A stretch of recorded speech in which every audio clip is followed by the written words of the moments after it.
Bismillahirrahmanirrahim. Alhamdulillahirabbil alamin. Wa bihi nasta'inu ala umuri dunya waddin. Wassalatu wassalamu ala asyrofil anbiya'i wal mursalin. Sayyidina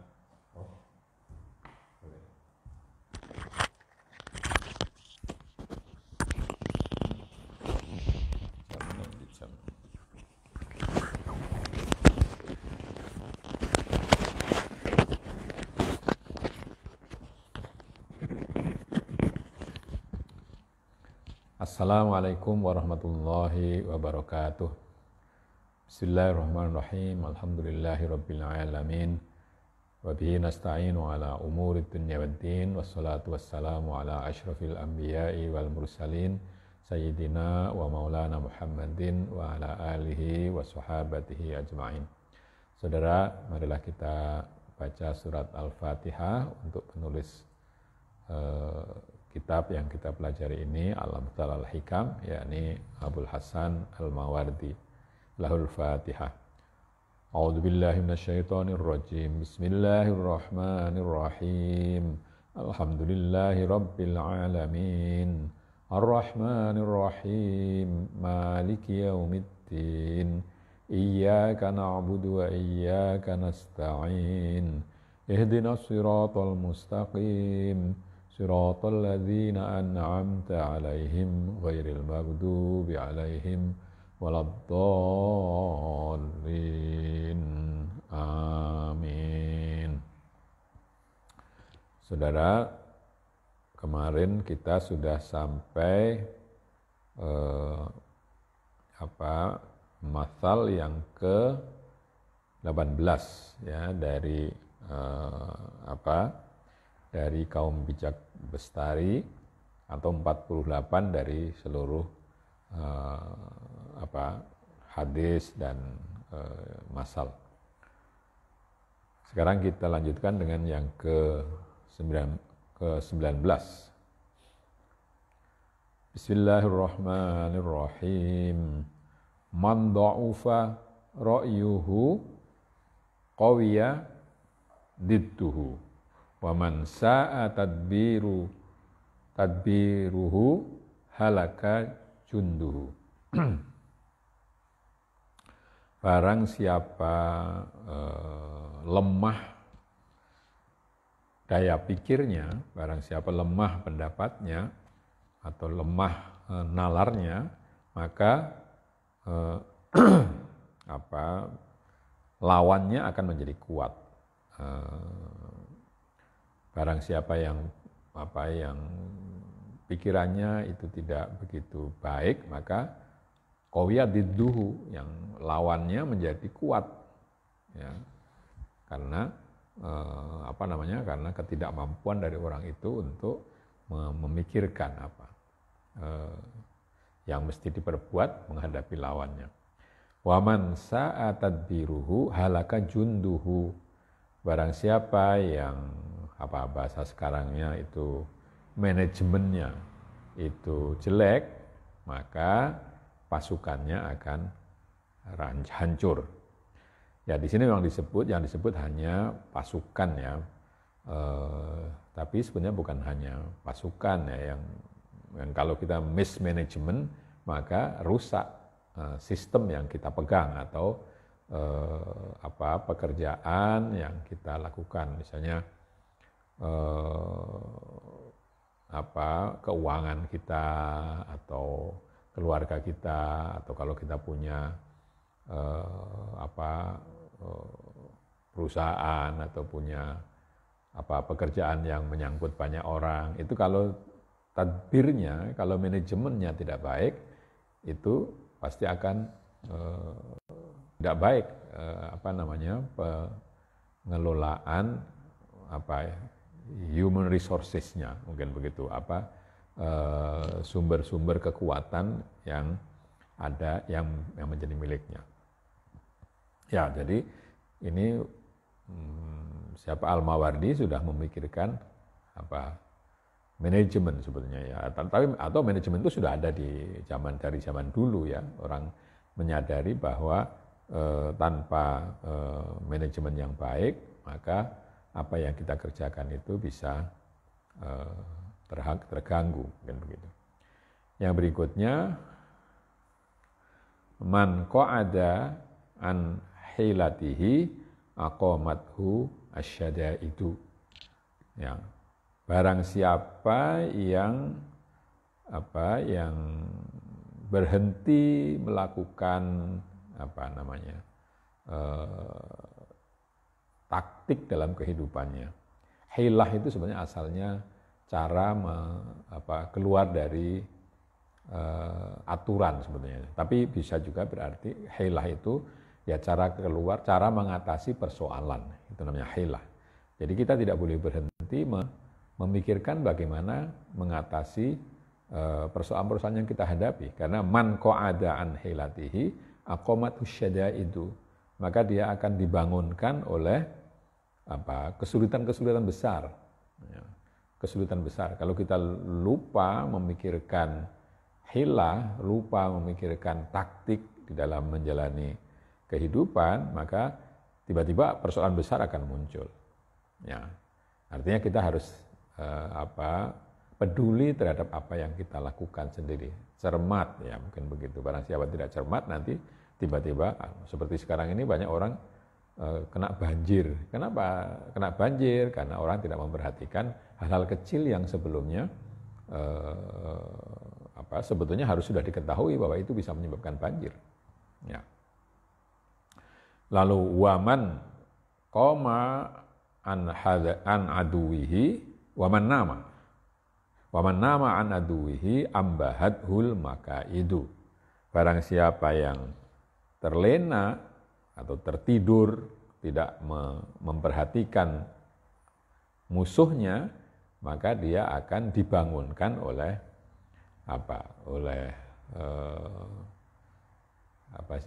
tipu daya musuh, ya, makaid. Jadi barang siapa yang lalai memperhatikan musuhnya, maka nanti tiba-tiba musuh itu akan menyerang kita dari jurusan atau dari dengan serangan-serangan yang tidak pernah kita duga sebelumnya. Makaid itu tipu daya asalnya. Jadi ini juga berkaitan dengan misalnya zaman sekarang, kalau dalam masa damai bagaimana?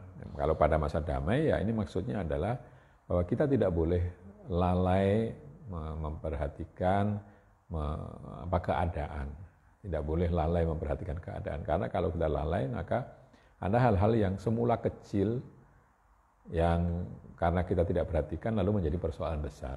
Seperti tadi itu sampah, got yang mampet, lalu banyak sekali di sekitar kita barang-barang yang hal-hal yang kalau kita tidak mengatasinya ketika masih kecil, itu akan menjadi besar dan kita tidak mampu mengatasinya ketika sudah menjadi besar. Selanjutnya, man qawiya ala nafsihi tanaha fil quwwati. Barang siapa qawiya ala nafsihi, barang siapa yang keras terhadap dirinya sendiri, artinya selalu bersungguh-sungguh di dalam mengatasi kelemahan-kelemahan diri, tanaha fil quwwah, maka dia akan berakhir dengan kekuatan. Ya. Barang siapa yang qawiya ala nafsihi, ya, yang bisa misalnya mengatasi rasa malas, rasa bosan, tidak berdaya, depresi. Setiap hari kita ini kan dapat depresi, ya, tekanan-tekanan jiwani, ya. Banyak sekali yang kecil-kecil itu kalau kita tidak mampu mengatasinya, ya kita akan lemah. Tapi kalau kita bisa mengatasi yang itu, maka tanaha fil quwwati, akan berakhir dengan akan mencapai kekuatan. Kalau orang bisa mengatasi kelemahan dirinya, maka dia akan mencapai kekuatan. Wa man sabara an syahwatihi balagha fil muruati atau fil muruwati. Barang siapa yang bersabar atas syahwatnya. Ini maksudnya juga di sini sabara ala syahwatihi artinya tidak menuruti keinginannya, tidak mengikuti syahwatnya. Maka balagha fil muruwati. Maka dia akan mencapai tingkat tinggi di dalam menjaga diri. Muru'ah itu sebetulnya sulit terjemahannya ya bahasa Indonesia. Mar'u itu artinya orang ya. Muruwah itu artinya sifat-sifat yang yang semestinya ada pada seseorang, sifat-sifat baik pada orang. Maka muruwah itu atau muru'ah, marwah dalam bahasa Indonesia atau Melayu, marwah itu istilahnya kehormatan diri, tapi sebenarnya bukan hanya kehormatan diri, karena pada muruwah itu ada terkandung kesabaran, ada kepandaian, ada ketekunan, ada penjagaan terhadap kehormatan dan seterusnya. Muruwah. Ya, itu muruwah itu setiap setiap masyarakat punya ukurannya sendiri-sendiri. Ya, ada yang muruwah itu dilihatnya dari hal-hal yang lahiriah. Ya. Ada kan orang yang namanya berhasil itu kalau punya harta yang banyak. Tapi ada yang lain mengatakan berhasil itu bukan punya harta yang banyak, tapi kalau mampu mengembangkan dirinya sehingga bisa cukup dengan apa yang dia miliki. Itu kan berbeda-beda. Muru'ah atau marwah muruwah itu seperti itu juga. Ya. Tapi apa yang mestinya dimiliki oleh seseorang yang dapat dikatakan terhormat ya. Orang yang terhormat itu mestinya punya seperti ini, itu muruwah. Lalu yang berikutnya, malam yakbalit taubata azumat khoti'atuhu wa malam yuhsin ilat taibi qabuhat isaatuhu. Barang siapa, malam yakbal at-taubata, barang siapa tidak menerima tobat, ya, ada orang yang menyesali perbuatannya, kesalahannya kepada kita, misalnya lalu kita tidak mau menerima, maka azumat khoti'atuhu, maka kesalahannya akan menjadi besar. Ya, malam yakbal litaubata azumat khoti'atuhu. Barang siapa yang tidak mau menerima tobat, maka kesalahannya akan menjadi besar. Karena tidak ada orang tidak salah ya. Maka kalau orang bertobat itu mestinya diterima. Karena setiap orang itu pasti salah, pasti pernah mengalami kesalahan, melakukan kesalahan. Maka kalau ada orang tobat, ya mestinya diterima. Nah, waman lam yusin ilat ta'ibi qabuhat isaatuhu. Barang siapa yang tidak mau berbuat baik kepada orang yang tobat, artinya menyayanginya atau menghargai tobatnya, maka qabuhat isaatuhu, maka akan menjadi buruklah lawan dari ihsan itu tindakannya yang buruk. Jadi kalau orang tidak mau berbuat baik kepada orang yang bertobat, maka dia sendiri akan menjadi buruk, gitu, menjadi jelek perilakunya. Nah, itu tadi. Karena mesti menyadari bahwa orang itu pasti pernah salah. Orang itu suatu saat bisa tergelincir, bisa lalai, dan seterusnya. Maka kalau ada orang yang tobat, itu mestinya dihargai, diapresiasi. Nah, kalau orang tidak mau mengapresiasi orang yang bertobat, maka berarti dia juga begitu pada dirinya sendiri. Ya, maka tadi dikatakan, qabuhat isaatuhu. Yang berikutnya, man kasuro mizajuhu zalat haibatuhu wa man kathura khilafuhu tobat ghaibatuhu. Ya.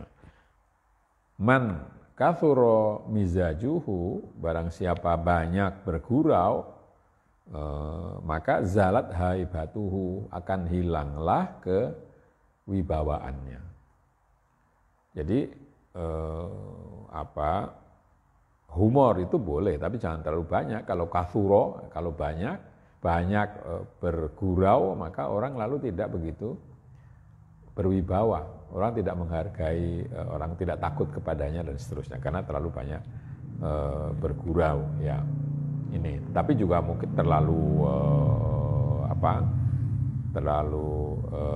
kaku orang juga nanti mungkin orang akan takut di depannya, kalau di belakang tidak, itu bisa jadi begitu. Waman kasura khilafuhu tobat ghibatuhu. Barang siapa yang banyak berselisihnya, tobat ghibatuhu. Maka kalau tidak ada orang itu akan menjadi baik ya. Toba itu artinya baik, ghibatuhu tidak adanya orang itu. Ya.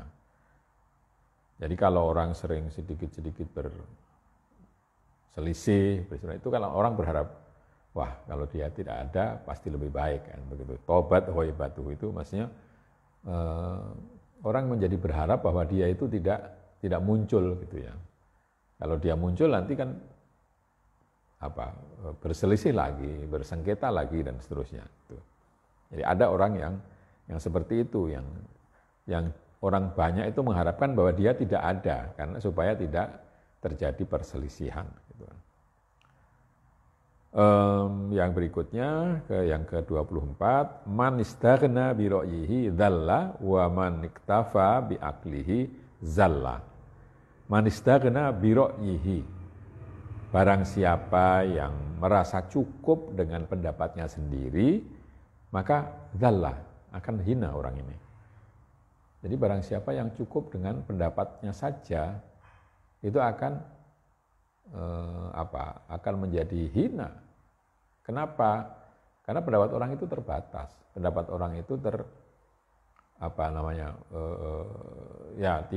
tidak bisa sempurna. Orang tidak bisa melihat dengan pikirannya sendiri semua segi dari persoalan yang dihadapinya. Maka orang tidak boleh istaghna bi ra'yihi, hanya mengandalkan kemampuannya berpikir, itu tidak bisa. Perlu nasihat orang lain, perlu melihat, perlu berdoa, perlu dan lain-lain ya. Lalu wa man iktafa bi aqlihi zalla. Ini juga hampir sama dengan itu. Barang siapa yang merasa cukup dengan akalnya, maka akan tergelincir dia. Barang siapa merasa cukup dengan akalnya, dia akan tergelincir. Persis seperti tadi penjelasannya, ro'yu dan aklu sebenarnya itu sama ya. Dan ini sebetulnya kata lain dari man istaghna bi ra'yihi, itu ya man iktafa bi aqlihi itu. Cuma yang di depan dzalla menjadi hina, kalau zalla itu menjadi tergelincir atau jatuh. Ya.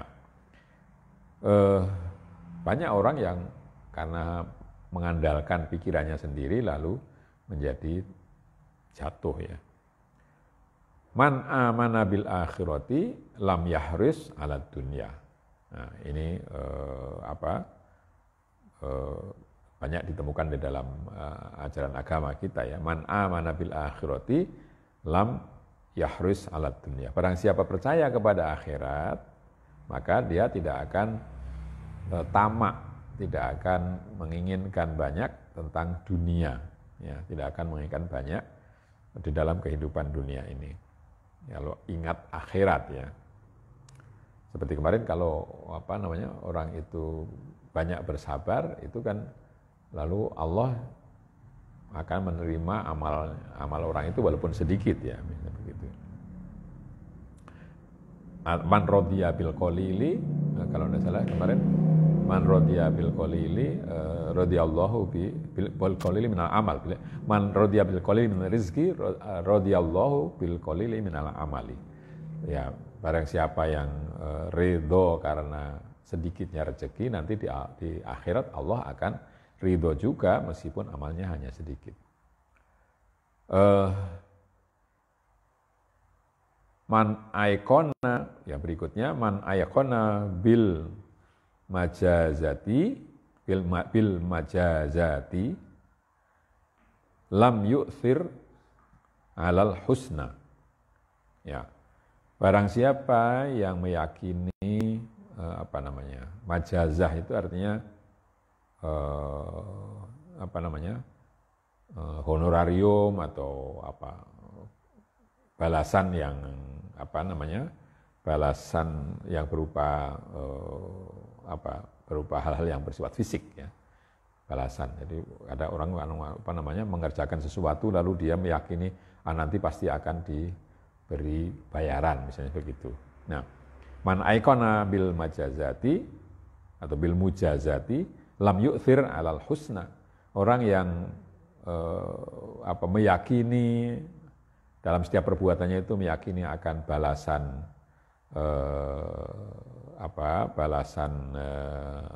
honorarium, maka lam yu'thir alal husna. Ya.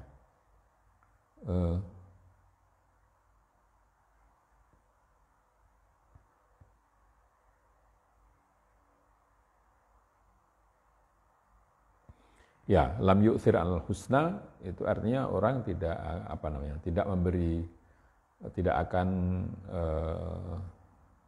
ini memang ada pengertiannya, itu bisa ada dua pengertian. Lam yu'thir alal husna bisa berarti dia tidak akan tidak akan mendahulukan kebaikan, mungkin begitu ya. Tapi bisa juga berarti bahwa dia tidak akan punya pengaruh apa-apa pada kebaikan. Ya. Jadi barang siapa yang meyakini akan balasan, maka itu bisa saya berpikir tentang dua pengertian. Man aikona bil mujazati lam yu'thir alal husna. Ini bisa berarti positif. Barang siapa yang meyakini akan adanya balasan dari Allah, maka dia akan selalu berbuat baik, mungkin bisa begitu. Tapi bisa juga berarti dalam kehidupan dunia, barang siapa yang berharap akan balasan, nanti dia tidak akan melakukan sesuatu dengan demi kebaikan, itu tidak. Ya. Itu bisa dua pengertian. Tapi mungkin pengertian yang pertama itu bisa lebih tepat. Barang siapa meyakini akan adanya balasan dari Allah, maka dia akan memilih perbuatan yang baik. Man sobaro nalal muna wa man syakaro hassanan nu'ma. Barang siapa yang bersabar akan memperoleh apa yang dicita-citakan. Ya. Barang siapa yang bersabar, maka dia akan memperoleh muna, apa yang diharapkan, yang dicita-citakan. Waman syakaro hassonal nu'ma. Barang siapa bersyukur, maka dia akan menjaga nu'ma itu sifat banyak memberi, ya.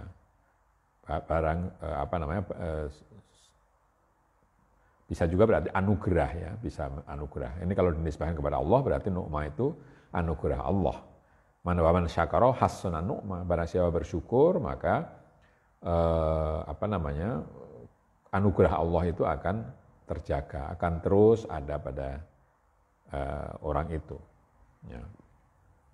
Jadi bersyukur, misalnya dengan bersedekah, berbagi dengan orang lain, itu tidak akan mengurangi anugerah Allah kepada kita. Ya. Walaupun kita keluar harta, tetapi kenikmatannya itu tetap akan ada pada kita, mungkin dengan jalan-jalan yang lain. Yang berikutnya, man hasaba nafsahu robiha wa man ghafala anha khosiro. Barang siapa yang mau melakukan perhitungan terhadap dirinya sendiri, maka dia akan beruntung.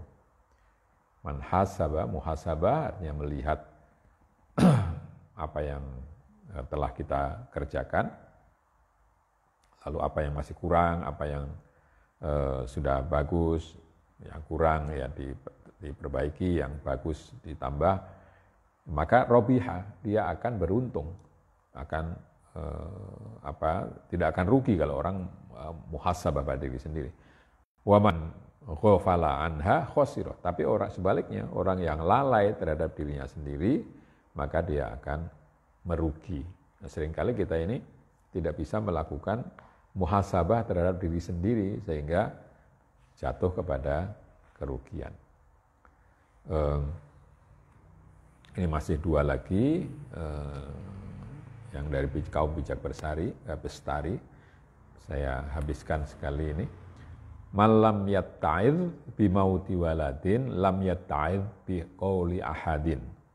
Barang siapa yang tidak mengambil pelajaran atau tidak mengambil nasihat dari kematian anak, maka dia tidak akan bisa mengambil nasihat dari kata-kata siapapun. Artinya meninggalnya anak itu merupakan nasihat yang sangat besar. Kalau dia tidak bisa mengambil pelajaran dari situ, tidak bisa menjadi baik karena anaknya yang meninggal, maka kata-kata siapapun tidak akan bisa diambilnya sebagai nasihat. Lam yatta'idh biqauli ahadin. Dia tidak akan bisa mengambil nasihat dari kata-kata siapapun. Ya. Banyak orang yang tidak bisa mengambil pelajaran dari musibah yang menimpa dirinya sendiri. Maka kalau demikian dia tidak akan bisa dinasihati oleh orang lain. Ya. Kemudian satu lagi, man ardo sultanan jairon askhoto robban qadiron. Barang siapa menyenangkan sultan, ya, penguasa yang lalim, penguasa yang tidak baik, yang tidak adil, maka dia akan membuat marah, ya, membuat marah Tuhan yang maha berkuasa. Artinya kita tidak boleh bertindak hanya demi membuat senang atasan, itu tidak boleh. Karena kalau kita bertindak demi membuat atasan senang, maka yang di atasnya lagi yaitu Robban Qadiron, Tuhan yang lebih berkuasa dari segala hal, Tuhan yang maha kuasa, itu justru akan tidak ridho kepada kita. Jadi kita itu kan bahasa Jawanya apa? Buru uceng kelangan delek. Ya. Uceng itu apa? Ikan kecil, ya, lebih kecil dari ya mungkin sebesar ballpoint yang saya bawa. Ini paling besar, ya, bisa lebih kecil lagi. Orang memburu ini, mencari, meninggalkan mencari ikan kecil yang hanya sebesar pulpen, tapi malah kehilangan delek. Delek itu ikan gabus yang besar. Jadi jangan sampai terjadi begitu. Ini juga barang siapa membuat ridho penguasa yang lalim, yang tidak adil, maka berarti dia telah membuat jengkel, membuat marah Tuhan yang maha kuasa. Artinya dia salah. Ya, membuat ridho yang kecil, tapi membuat jengkel yang besar. Itu kan rugi besar namanya. Baiklah, mungkin untuk malam hari ini kita sampai di sini dulu. Berarti kita sudah selesai dengan amsal dari para bijak bestari, ya, 30. Mari kita akhiri dengan membaca hamdalah, alhamdulillahirabbil alamin. Ada kurang lebihnya saya minta maaf. Akhirul kalam, wassalamualaikum warahmatullahi wabarakatuh.